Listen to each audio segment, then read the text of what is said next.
میرا عنوان اور درس اس سے گفتگو کرنا ہے۔ پروردگار عالم نے سورہ کہف کے اندر یہ کہا کہ یہ ہماری نشانیوں میں سے نشانی ہے حبیب کے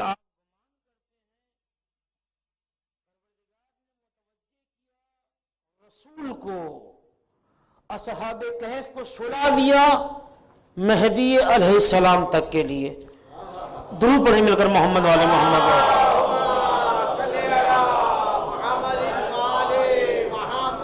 اور میں انشاءاللہ آگے چل کر ڈیفائن کروں گا اپنی اس گفتگو کو، اس جملے کو اپنے ذہن عالیہ میں محفوظ رکھ لیجئے گا آپ کہ میں کہنا کیا چاہ رہا ہوں اس منزل پر۔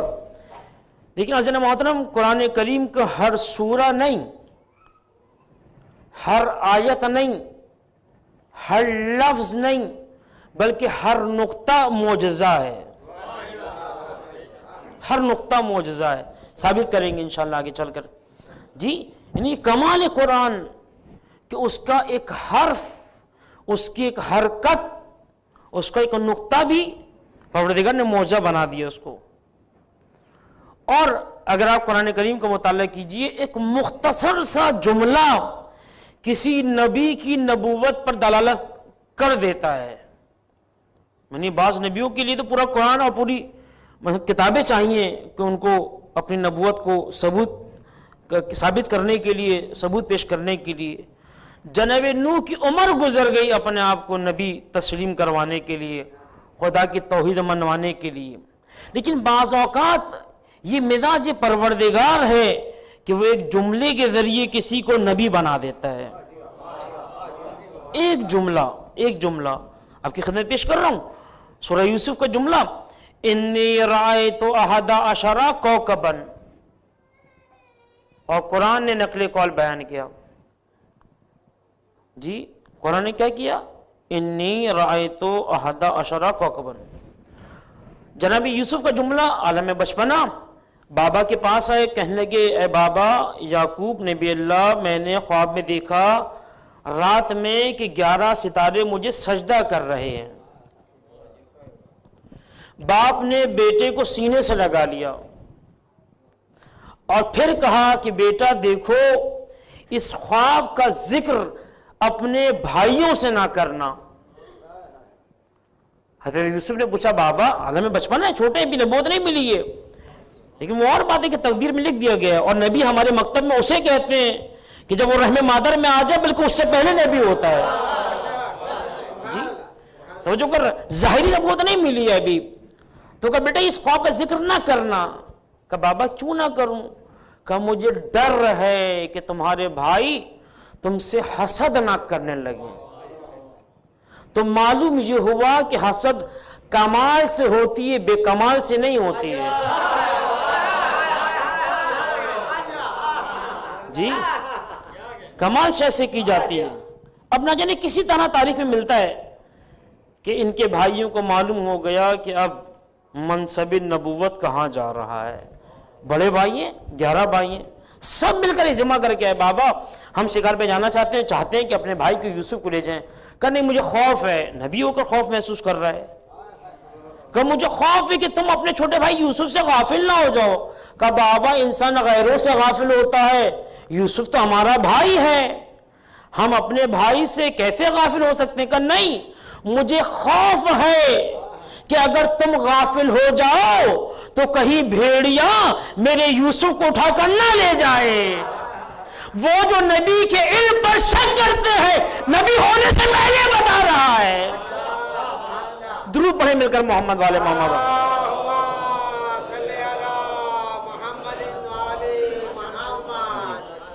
اب جو لوگ بھائی میرے تھکے ہوئے ہیں، میں نے عرض کیا تھا کہ یہ جو ذکر ہے آل محمد دیکھیں وہ نعت قرآن کا ذکر ہے، اور اس کو بالکل اسی اسٹینڈرڈ کے ساتھ، اسی بیداری کے ساتھ جس طرح سے مستحب ہے استحباب ہے کہ قرآن کو پڑھا جائے۔ قرآن کو اگر کوئی ٹیک لگا کر پڑھے اس کا ثواب، یعنی بے احترامی کلام پروردگار ہے۔ اگر ایک انسان دیکھیں جو بزرگ بیٹھے ہوئے بیمار ہیں، وہ سر آنکھوں پہ میرے، وہ ان سے میں گفتگو نہیں کر رہا، اپنے جوان دوست، اگر ایک جوان دوست نے ناول پڑھ رہا ہے پہل کو سیدھا کر کے کسی بھی طرح پڑھ رہا ہے، ڈونٹ وری، کوئی مسئلہ کوئی ایشو نہیں ہے۔ لیکن اگر ایک جوان قرآن کریم کو ٹیک لگا کر ٹانگ کو سیدھی کر کے پڑھے زیارت عاشورہ، اچھا لگے گا؟ بالکل اچھا نہیں. ذکر آل محمد، نعت قرآن کا ذکر، بالکل آمادہ ہو کر. یہاں معمولی ہستیوں کا گزر نہیں ہوتا.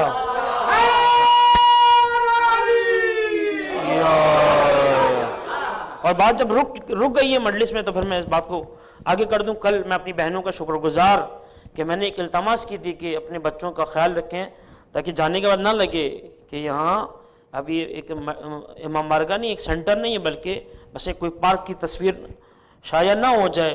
یعنی میں شکر گزار ہوں اپنی بہنوں کا کہ جب میں واپس گیا میں مجلس کے بعد جب سب خواتین چلی گئی تھیں تو میں شکر گزار ہوں کہ لگ نہیں رہا تھا کہ یہاں کوئی بچے آ کے واپس چلے گئے ہیں. تو یعنی یہ بہنیں میری سلامت رہیں، اور بی بی زہرا ان کو اس کی اجازت دے. درود پڑھیں مل کر محمد والے محمد پر صلی اللہ محمد.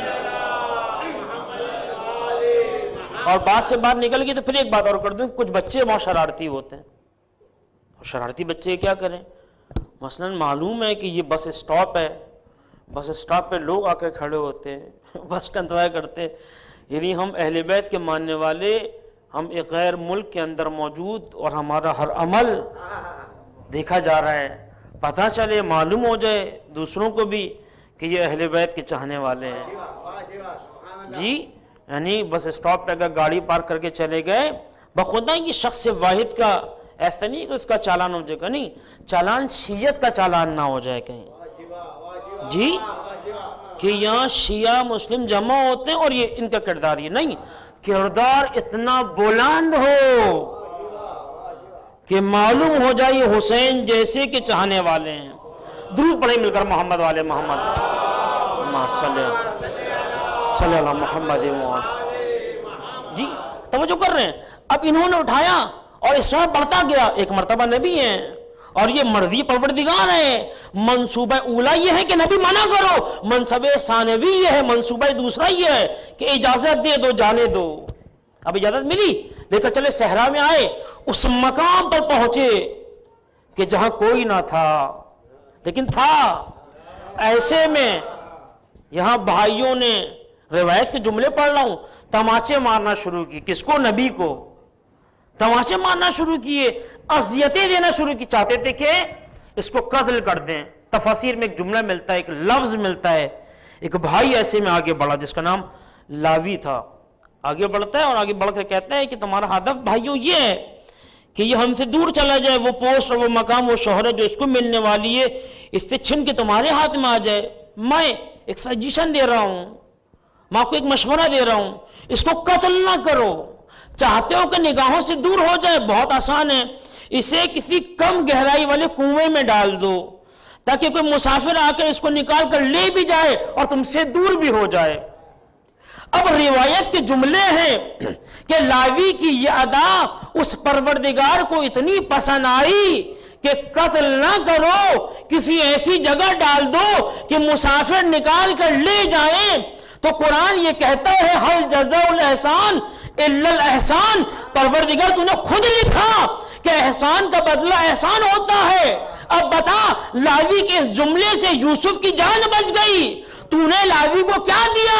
وہاں سے آواز آئی، ہم نے لاوی کی نسل میں موسیٰ جیسا کلیم رکھ دیا.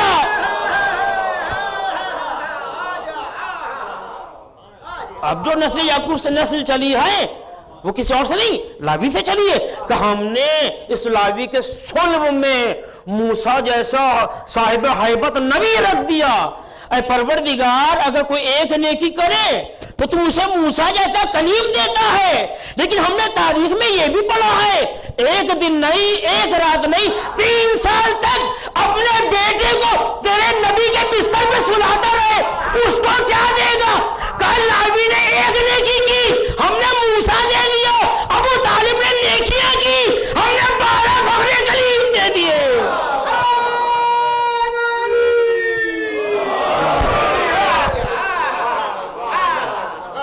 جی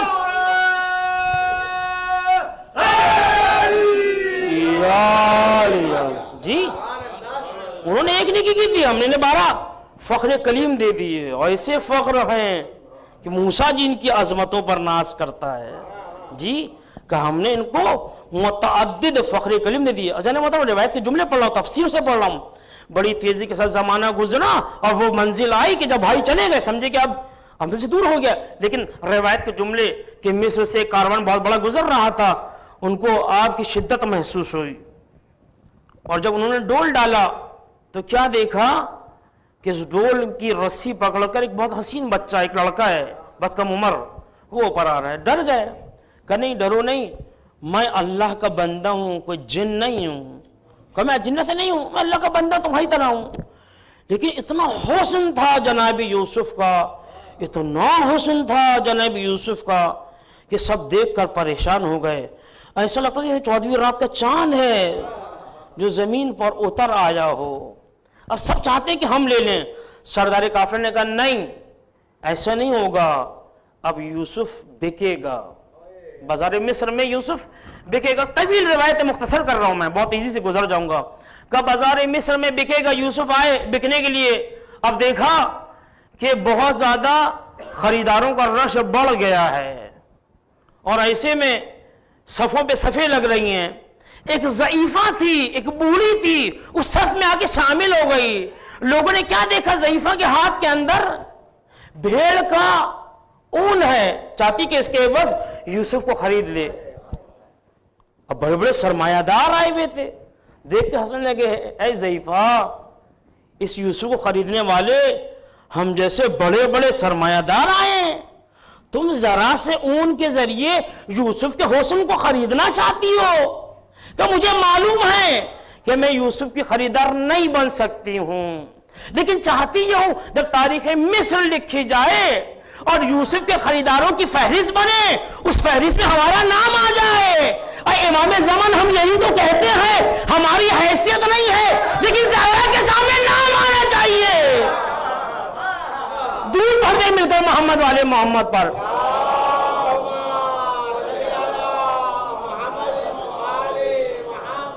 جی ہماری حیثیت نہیں ہے اے امام کہ ہم کہیں کہ ہم آپ کے سپاہی, ہم آپ کے صحابی نہیں.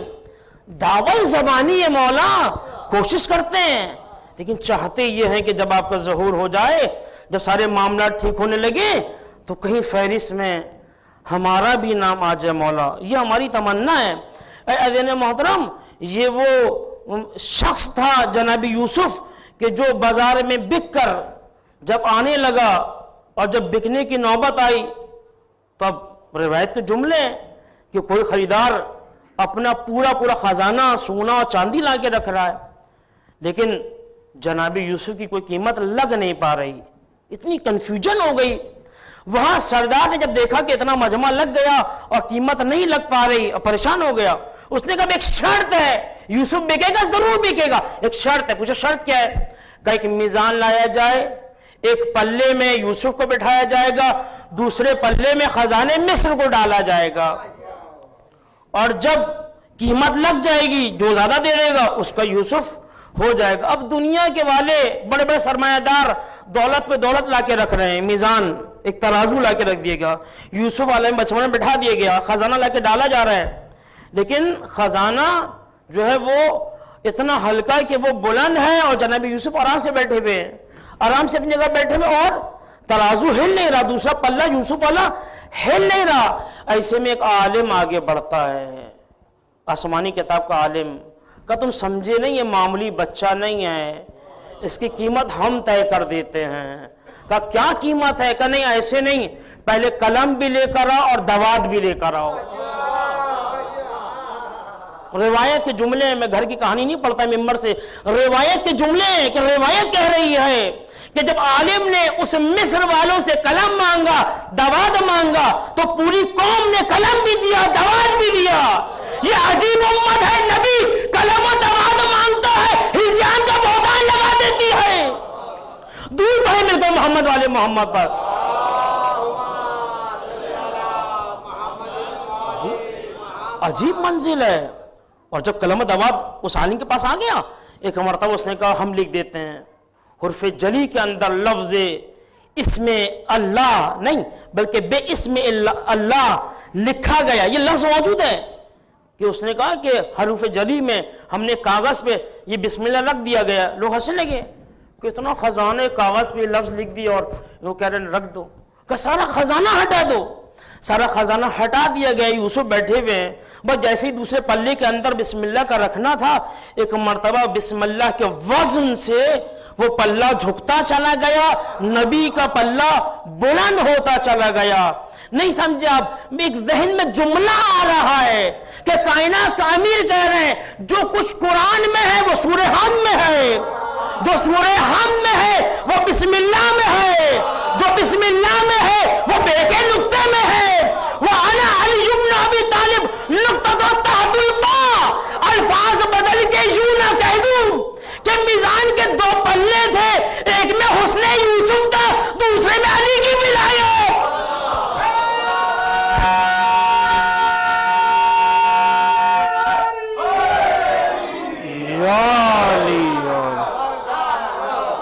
جی توجہ کر رہے ہیں بھائی؟ ایک طرف حسن یوسف تھا، بڑا چرچا حسن یوسف کا، اور جب مسلمان جب وجد میں آتا ہے تو کہتا ہے اے محمد ہم نے کچھ نہیں رکھا، ید بیضا حسن یوسف دارم. عجیب ہے، ید بیضا یعنی موسیٰ والا جو ہے وہ ہاتھ رکھتے ہیں آپ جادوئی معجزاتی، اور دوسرا جو آپ حسن یوسف. عجیب ہے، اس لیے کہ یہ تو مصر والی تھی کہ جنہوں نے دیکھ کر اپنے انگلی کاٹ دی تھی. حسن یوسف، خدا کی قسم اگر پروردگار حجاب کے پردے چہرے مصطفیٰ پہ نہ ڈالتی تو دنیا اپنی گردن کاٹ ڈالتی. درود پڑھیں مل کر محمد. گناہگار مشاہدہ کیا گیا، بات واضح ہو گئی. لیکن یہ نظام قانون پروردگار کہ جب کسی معصومہ یا معصوم کی عصمت کی گواہی دلوانا چاہتا ہے، کسی اور سے نہیں دلوانا چاہتا، گہوارے میں لیٹے ہوئے ننھے بچوں سے دلوانا چاہتا ہے. روایت کے جو ہے مریم کی عصمت کا مسئلہ پیش آیا، پوچھا مریم کہاں سے لائی؟ مریم خاموش ہے، اشارہ کر رہی ہے. پریشان ہو گئے، ہم کیسے بولیں گے؟ کیفا نکلمو، ہم ایسے اس سے کیسے بات کریں؟ ارے جانتے تھے کہ مریم مسند عصمت پہ ہے، یہ بول دے گا، ہم کیسے بولیں؟ درود پڑھیں مل کر محمد آل محمد پر.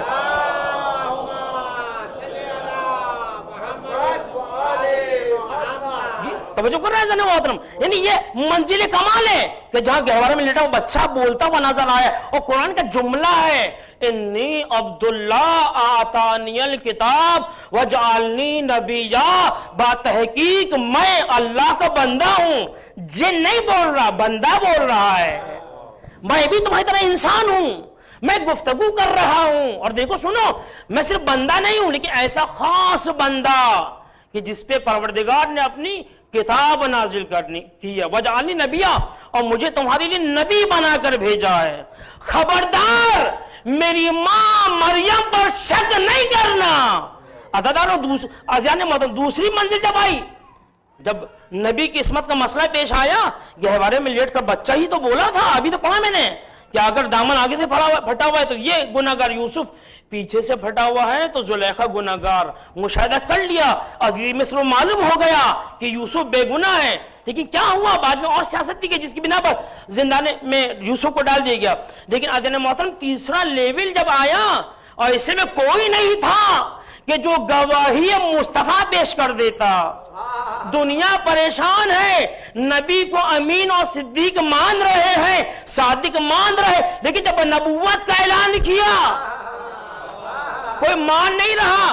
آغوش میں ابو طالب کا لال بولا لا الہ الا اللہ محمد رسول اللہ. اے اللہ کے نبی آپ بولیے، قرآن سناؤں، توریت سناؤں، انجیل سناؤں، زبور سناؤں؟ اے اللہ کے نبی بولیے، آغوش میں بولیے، کیا سناؤں؟ یعنی اس کا مطلب علی متوجہ کر رہے ہیں. اے اہل کتاب، اے عیسائیوں، اگر تمہیں چاہیے اس نبی کی دلالت تو میں تمہیں جو ہے وہ انجیل سے دے دوں گا، جس کو زبور سے چاہیے اسے زبور سے دے دوں گا، جسے توریت سے چاہیے اسے توریت سے، جسے قرآن سے چاہیے اسے قرآن پڑھ کے سنا دوں گا. دنیا ہم پہ اعتراض کرتی ہے اسی جملے پہ. مزہ یہ دنیا اعتراض کرتی ہے کہ یہ عجیب علی کے چاہنے والے دیوانے کہتے ہیں کہ علی نے آغوش رسالت میں کلمہ پڑھ کے سنایا. جی اس میں علی کا کون سا کمال ہے بھائی؟ علی نے کلمہ سنا ہے، کہا نہیں اس میں علی کا کوئی کمال ومال نہیں ہے بھائی، یہ تو وہ نبی ہے کہ اگر سنگریزوں کو اٹھا لے تو سنگریزے بھی بول دیتے ہیں، کلمہ پڑھ دیتے ہیں۔ گو جیسا گونگا جانور، گو اگر اس کو اشارہ کر دے وہ بھی پلٹ کر مڑ کر کلمہ سنا دیتی ہے، تو اس میں علی کا کوئی کمال نہیں ہے۔ ہم کہتے ہیں یہی تو علی کا معجزہ ہے، قرآن اترا نہیں، ابو طالب کلام پڑھ کے سنا رہا ہے، قرآن ایسے آئے گا۔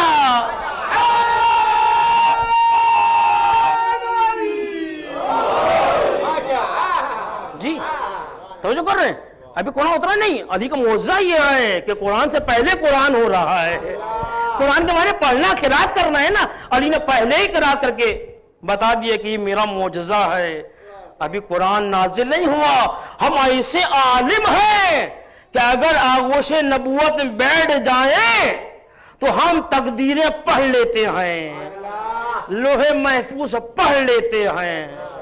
دنیا خبردار ہمارے نبی کو امی نہ کہے، نعوذ باللہ مطلب جاہل نہ کہے۔ کیوں عرب والوں نے کہا کہ امی یہ جاہل ہے، محمد نے کچھ پڑھا نہیں؟ اس لیے کہ معراج تھا، اپنے بچے کو کسی کاہن کے پاس، کسی جادوگر کے پاس بھیج دیا کرتے تھے، جی کسی شاعر کے پاس بھیج دیا۔ بچپن سے محمد مصطفیٰ کو کسی استاد کے پاس زانو ادب طے کرتے ہوئے نہیں دیکھا، کہ نہیں یہ ہماری طرح امی ہے، جاہل ہے۔ ایک مسٹیک ہو گئی۔ دیکھیں انسان جہاں سے آتا ہے وہاں پڑھ کے آتا ہے۔ اب کوئی مجھ سے وہاں پاکستان نے پوچھے مولانا آپ آسٹریلیا میں کتنا پڑھ کر آئے، تو میں اس کی عقل کا ماتم کروں گا، میں گیا تو سنا کر آ گیا جو کچھ آتا تھا مجھے، ایسا ہی ہے نا۔ اب آپ اگر مجھ سے سوال کریں کہ مولانا آپ ایران میں کتنے عرصے رہ کر حوض علم میں پڑھ کر آئے، اسمارٹ سوال، اس کا میں جواب دے سکتا ہوں۔ لیکن کوئی الٹا سوال کرے ایران والا مجھ سے کہ آپ آسٹریلیا میں کتنا پڑھ کر آ رہے ہیں، کتنی کتابیں ختم کی، تو میں کہوں گا سبق سنانے گیا تھا، یاد کرنے کا ٹائم نہیں تھا، وہاں سنانا تھا۔ جی یہ عجیب ہے، یہ نبی کو اپنے جیسا سمجھ رہے ہیں، نبی تمہارے جیسا نہیں ہے۔ ارے نبی جہاں سے آیا تھا وہیں سے علم لے کر آیا، اور نبی نے کہا میں وہ ہوں کہ جب آدم جیسا ابو البشر آب و گل کے درمیان تھا، میں نبی تھا۔ دور بڑے مل کر مصطفیٰ کی عظمتوں پر۔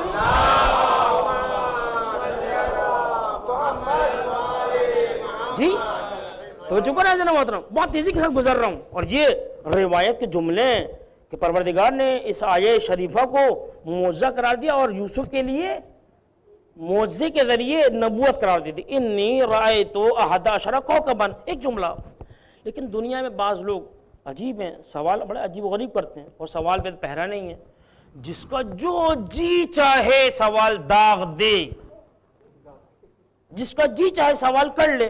اچھا سوال کرنے والا بعض اوقات سمجھ رہا تھا میں بہت بڑا عالم ہوں۔ ایک شاعر تھا، اس کا بیٹا شاعر نہیں بن سکا۔ عمران بھائی آپ کے لیے نہیں ہے جی، شاعر نہیں بن سکا، تو ایک مرتبہ کہنے بابا آپ تو مر رہے ہیں، اب میرا کیا ہوگا؟ کہنے بیٹا کچھ نہیں، صرف جو بھی شاعر شعر پڑھے دو چار تنقید کر دینا، درود پڑھیں مل کر محمد والے محمد پر۔ ٹھیک ہے جی جی۔ تو اب عجیب ہیں، بعض لوگ اتنے بڑے پڑھے لکھے ہیں کہ وہ سمجھتے ہیں کہ ہم قرآن سے بھی زیادہ عالم، اور پھر اعتراض کرنے والا اعتراض کرتا ہے کہ سورہ یوسف کو قرآن کے اندر نہیں ہونا چاہیے تھا، اس میں تو محبت کی داستانیں درج ہیں، اس میں نہیں زلیخا کا واقعہ۔ واقعاً بخدا کرنے والے اعتراض یہ کر رہے ہیں، کر چکے ہیں کہ قرآن میں سورہ یوسف کو خدا نے کیوں رکھ دیا، یہ اس میں صحیح گفتگو نہیں ہے مولانا صاحب، بہت پیاری گفتگو، لیکن میں کہوں گا اے کاش تم مفہوم محبت کو سمجھ لیتے جی، کاش تم مصداق محبت کو سمجھ لیتے، شاید تم نے ہمیشہ محبت کو بے حیائی کی دہلیز پر دیکھا ہے۔ اگر یہ دنیا محبت کو حیا کی چادر میں دیکھ لیتی تو یہ دنیا محبت کو سجدہ کر دیتی۔ خطابت کے جملے کیا نوازن محترم، محبت کوئی بدنما داغ نہیں ہے کہ جسے چھپا لیا جائے، نہیں، محبت ایک ایسی جاویدانی شے کا نام ہے، جاوید بھائی ایسی جاویدانی شے کا نام ہے کہ جو روح بشر کو منور کر دیتی ہے۔